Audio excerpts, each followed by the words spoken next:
Hi guys, I am Karishma. Welcome back to my YouTube channel. कैसे हो यार, कैसे हो? आई नो मैंने कई दिन लगा दिए वीडियो अपलोड करने में, कई दिन से वीडियो नहीं आई है। बट उसका रीज़न ये है कि यार दिवाली आ रही है और आपको तो पता है भारतीय माताओं का सबसे फेवरेट त्यौहार है, क्योंकि उनको सबसे फेवरेट काम करने को मिलता है उनका, वो है सफाई।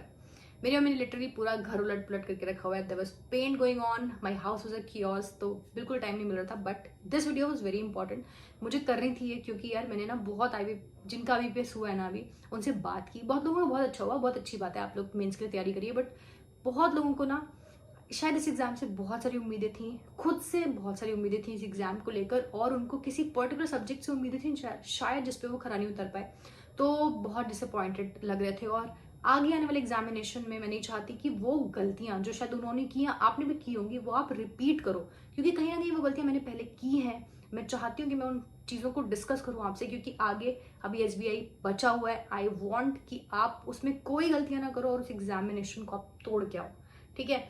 तो इसी उम्मीद के साथ मैं आपको बता रही हूँ ये सारी चीजें। मैं आपसे कुछ क्वेश्चंस पूछना चाहती हूँ कि अगर आपका एग्जामिनेशन, आप वो हो जिनका एग्जामिनेशन गलत हुआ है। पहली बात तो ये कि अगर आप 55 से ऊपर और 70 के बीच, क्योंकि यही अटेम्प्ट गया है, अगर आप इसमें कर आए हो ना, तो मेंस प्रिपेयर करो यार, क्योंकि आगे SBI भी है, उसके भी एग्जामिनेशन होने वाले हैं, तो मेंस प्रिपेयर करो। I want to ask you that what went wrong in the examination, have you noted it down? तो मेरी सबसे पहली पॉइंट है कि मेक अ मिस्टेक नोटबुक। जो आप मॉक में मिस्टेक करते हो, जो आप एग्जाम में मिस्टेक करते हो, अगर आप लिखोगे नहीं अपनी मिस्टेक्स, तो आप सुधारोगे कैसे, रेक्टिफाई क्या करोगे? इसलिए बहुत इंपॉर्टेंट है कि जब भी आप कोई मिस्टेक करते हो किसी एग्जाम में, आके सबसे पहले ना एग्जाम का रिव्यू लिखो।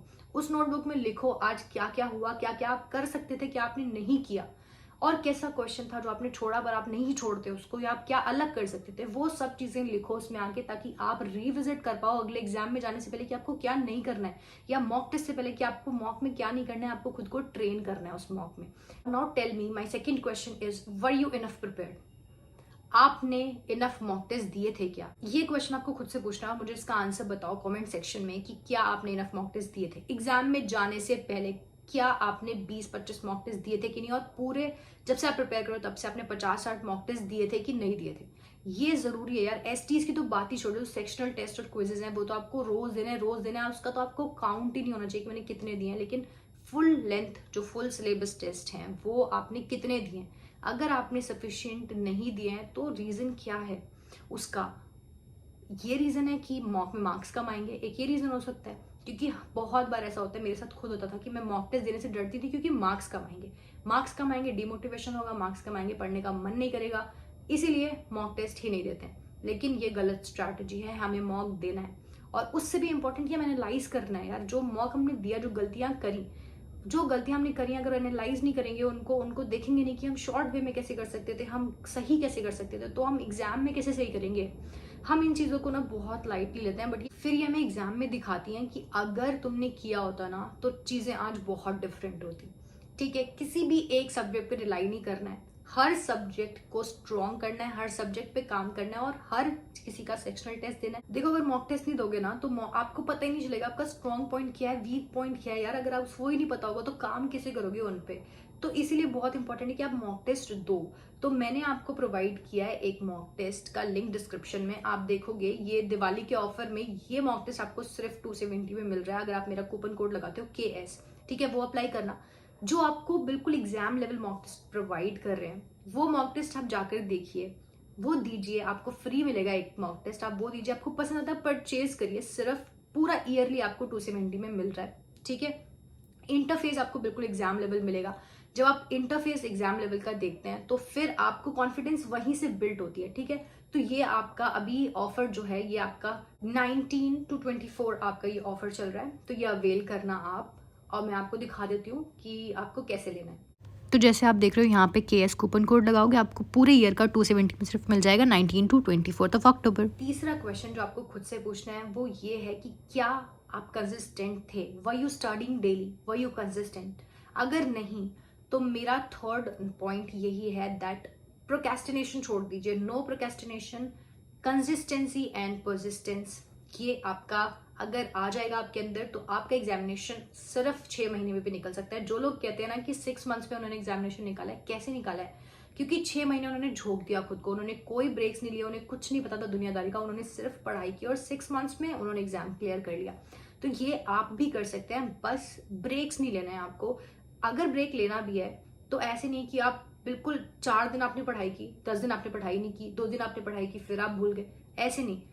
कंसिस्टेंसी के साथ आपको पढ़ाई करनी है, ठीक है, और रोज पढ़ाई करनी है। अगर आपने टारगेट बना लिए अपने, तो रोज फिर वो टारगेट्स कंप्लीट होने चाहिए। स्ट्रैटेजी बनानी है आपको, टू डू लिस्ट बनानी है, अपना डेज प्लान करने हैं, अपने मंथ्स प्लान करने हैं। बड़े मंथ्स रखो कि मुझे इस गोल तक पहुंचना है, बड़े गोल सेट करो। उसके बाद हर दिन, हर मंथ, हर वीक का आपका अपना प्लान होना चाहिए, और वो प्लान आपका खुद का होना चाहिए। मैं आपको बहुत सारे स्ट्रैटेजी एंड प्लान वीडियोस देती हूँ, पर वो रेफरेंसेस होते हैं, उनसे आप रेफरेंसेस पिक करके अपने लिए पर्सनलाइज एक प्लान बनाएंगे that you can only do for your self, और ये आपको करना ही करना है। अब कुछ भी आपको अपने आप को ना एक्सक्यूजेस नहीं देने हैं, now you have to do it, क्योंकि आपने इस एग्जामिनेशन में जो गलतियां करी हैं वो करी हैं। साइड डाउन को मट्टी पाओ, अब आपको आगे वो गलतियां नहीं रिपीट करनी, बस आपसे मुझे ये प्रॉमिस चाहिए यार। देखो अब नेक्स्ट एग्जाम ना आपका SBI क्लर्क, SBI PO, वो एग्जामिनेशन आपके जो नेक्स्ट वीक में शुरू हो रहे हैं। अब अभी से उनके लिए एक प्लान बनाइए। अगर आपका प्लान अच्छा है ना, if your plan is good, then your execution will be good, and if your execution will be good, then your success is 100% guaranteed. तो ये अपने दिमाग में बिठा के चलना है दैट प्लान पे हमें ज्यादा फोकस करना है। Now my next question to you is कि जिस तरह का हमारा पैटर्न है, जो इवॉल्व हो रहा है हमारा पैटर्न, क्या आप उसके साथ इवॉल्व हो रहे थे? क्या आपकी प्रेपरेशन उसके साथ इवॉल्व हो रही थी? क्या आपकी पढ़ाई उसके साथ इवॉल्व हो रही थी? और आपकी कैलकुलेशन पे आपने कितना काम किया था? जो आपने अरिथमेटिक पढ़ा था, जो आपने इंग्लिश के रूल्स पढ़े थे, क्या आपने वो रिवाइज किए थे? तो my fourth point is that use the potential and bring the power of memorization in practice।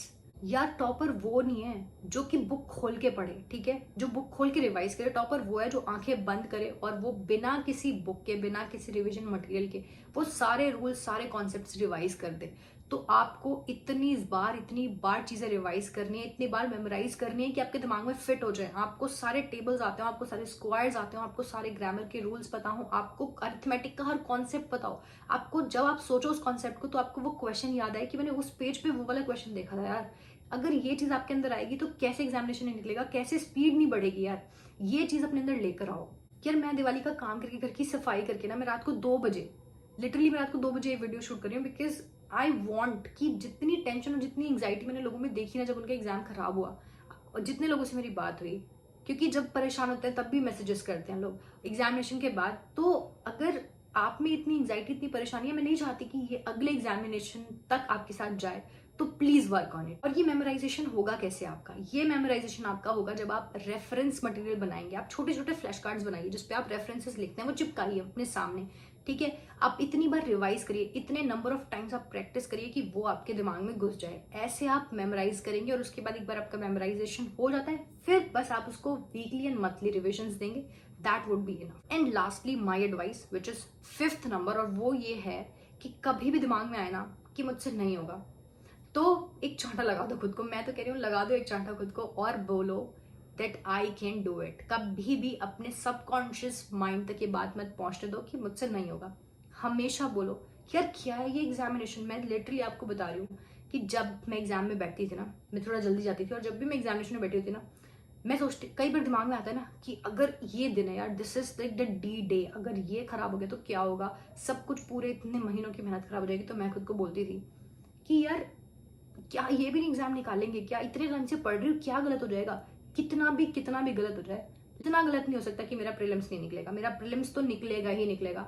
और वो कॉन्फिडेंस ना अलग होता था जब मैं खुद को ये बोलती थी कि आई कैन डू इट, और प्रीलिम्स तो मेरा निकल रहा है। जब मैं रिजल्ट देखूंगी इस एग्जामिनेशन का 15-20 दिन बाद, तो मेरा रिजल्ट कांग्रेचुलेशन वाला आने वाला है, थैंक यू वाला नहीं आने वाला है। तो ये खुद को बोलो यार। सबसे मेजर प्रॉब्लम ना डर की है। हम अपना एग्जाम खराब कर रहे हैं क्योंकि हमें डर लग रहा है। किससे डर रहे हो यार, और क्यों डर रहे हो? देखो 100% लोग आ जाएंगे, है ना, जिन्होंने फॉर्म भरा है। यार 20-30% तो जाएंगे ही नहीं, ठीक है, जिन्होंने बस ऐसे फॉर्म भर दिया। आपका कंपटीशन कितना है आप क्या समझ रहे हो? 70%, या 80% आपके हैं जो लोग एग्जाम देने जाएंगे, उसमें से भी 10-20% ऐसे लोग होंगे जिन्होंने बस पहली बार ऐसे फॉर्म भरा है, वो ऐसे ही आ गया, उनसे आपका कंपटीशन है ही नहीं, उतने और कम कर दो। और बाकी जो आपके 60% से भी कम लोग बचते हैं, उनमें से कितने लोग सीरियसली प्रिपेयर्ड होंगे? 20% भी नहीं होंगे ऐसे लोग जिन्होंने कंसिस्टेंटली पढ़ाई की होगी, जिन्होंने रोज मॉक टेस्ट दिए हैं, क्विजेस दिए हैं, सेक्शनल टेस्ट दिए हैं। और उससे भी कम सिर्फ 10% ऐसे लोग होंगे जिन्होंने खुद को ट्रेन किया है, जिन्होंने हर दिन हर चीज की प्रैक्टिस की है, जिन्होंने हर चीज की प्रैक्टिस की है कि अगर एग्जाम टफ आ गया तो कैसे करेंगे, एग्जाम इजी आ गया तो कैसे करेंगे, अगर मेरे सर में दर्द होगा तो कैसे करेंगे, अगर मेरी एंग्जाइटी हो रही होगी तो मैं क्या करूंगा। उन्होंने खुद को हर चीज के लिए ट्रेन किया, अपने सबकॉन्शियस माइंड को ट्रेन किया। उतने लोगों में से सिलेक्शन कितनों का होता है? 1%, 1% से भी शायद कम का।